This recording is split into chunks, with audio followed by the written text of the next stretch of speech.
Chers camarades, dans moins de 2 ans d'ici, l'élection présidentielle, qui est dans le système institutionnel français l'élection primordiale, la mère des batailles en quelque sorte, nous donnera, si nous le voulons, l'occasion de peser pour redonner à notre pays, non pas un simple futur comme aujourd'hui, mais un avenir. Le mouvement républicain et citoyen est avant tout une ligne politique, indissociablement au service du monde du travail et au service de la France.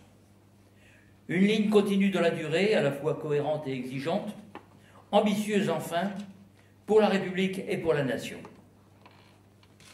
Je vous parlerai d'abord de la crise qui est devant nous, des perspectives qu'elle offre à notre projet, et enfin, des moyens que nous avons de peser d'ici 2012 et après. La crise d'abord, elle est fondamentalement celle du capitalisme financier dont nous avons combattu la mise en place en France et en Europe dès 1983 et dans les années suivantes. Elle est aussi la crise de la monnaie unique, celle de l'euro que nous avions prévue depuis la création de celui-ci en 1992 par le traité de Maastricht. Il n'y avait pas besoin d'être grand clerc pour deviner que l'abandon de la souveraineté monétaire à une banque centrale européenne indépendante, copiée sur le modèle allemand de la Bundesbank, conduirait à des tensions insupportables dans une Europe faite de nations diverses, aux structures économiques et aux cultures différentes, et aux politiques économiques souvent divergentes.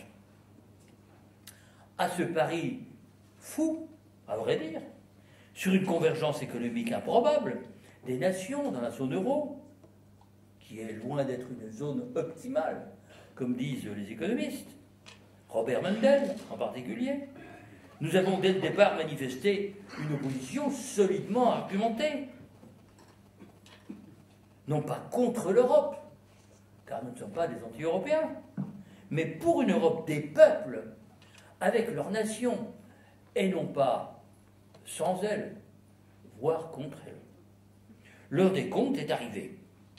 L'arrogance de nos élites bien pensantes perd déjà quelque peu de sa superbe. La crise du capitalisme financier est évidemment inséparable de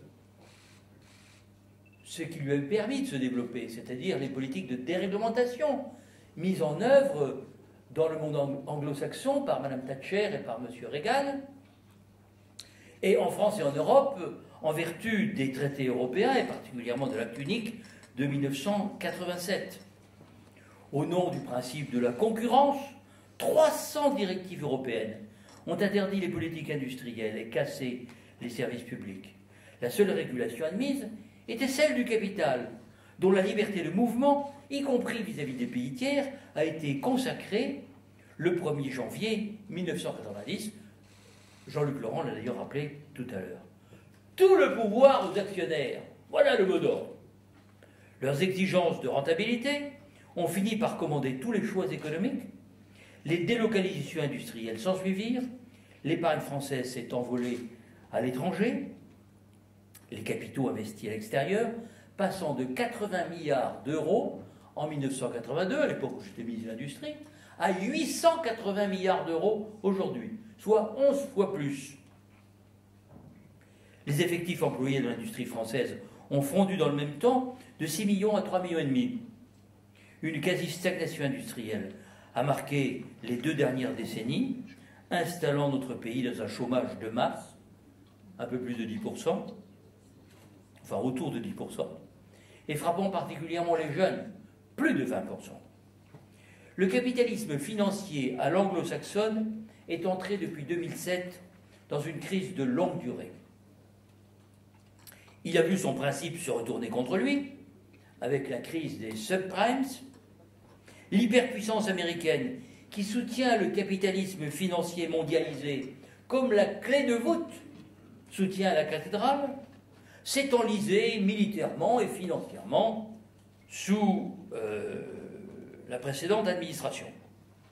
le président Obama a été élu pour solder les comptes de George W. Bush. Dès le 4 septembre 2001, je vous l'avais dit à Vincennes, il est rare que je me cite, mais enfin, ça m'arrive. Hein, les marchés financiers ne sont pas l'horizon de l'humanité, ce sont les nations et les peuples qui font la permanence de l'histoire. Fermez les guillemets. Eh bien, chers camarades, nous y sommes. Notre motion d'orientation fait une large place à l'analyse de cette crise que nous avions vu venir depuis longtemps, et en particulier à la situation de l'Europe, prise en étau dans les tenailles du G2, ou de ce qu'on appelle encore la Chine-Amérique, c'est-à-dire les États-Unis, d'un côté, dont la monnaie, le dollar, est aussi la monnaie mondiale, et d'autre part la Chine, qui a bâti sa croissance, tirée par l'exportation, 50% de son produit intérieur brut, sur l'exploitation par les multinationales d'une immense armée de réserves industrielles, pour parler comme Marx, dont la qualité est d'ailleurs indéniable, car les Chinois ont des capacités scientifiques, technologiques, au moins égales aux nôtres. Le centre de gravité du monde s'est déplacé. Il a glissé vers le Pacifique.